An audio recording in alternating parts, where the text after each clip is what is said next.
আমরা পূর্ণবর্গ সংখ্যার তো বর্গমূল সবাই করতে পারি, কিন্তু যেগুলোর পূর্ণবর্গ নয়, যেমন √25 বর্গমূল আমরা জানি 5, সহজ নিয়ম।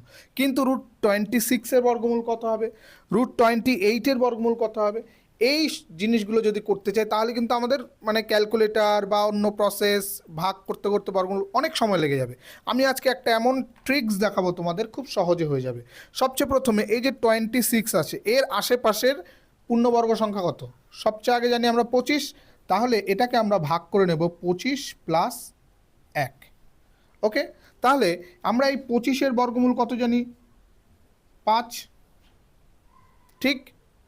এরপর আমরা এর সঙ্গে যোগ করে নেব, এখানে বাদ আছে কত, 1, এবং এই যেই সংখ্যাটা আমরা 25 বর্গমূল 5 করেছি এর ডবল এখানটায় করে দেবো, তাহলে কত হয়ে যাবে, এটার ভাগ করে দিলে 0.1 = হয়ে গেল 5.1।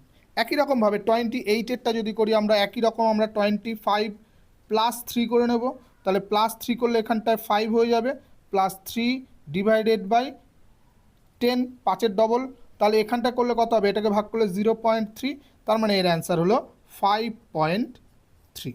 তাহলে খুব সহজে কিন্তু আমরা এটা শিখে গেলাম। তোমাদের জন্য আমি বলবো √90 এর বর্গমূল কত হবে সেটা তোমরা অবশ্যই জানাবে, এবং যদি চ্যানেলটিকে ভালো লাগে, যদি তোমাদের এই ট্রিক্সগুলো পছন্দ হয় তাহলে অবশ্যই ফলো করবে, চ্যানেলটিকে সাবস্ক্রাইব এবং বন্ধুদের সঙ্গে শেয়ার করতে ভুলবে না। Thank you.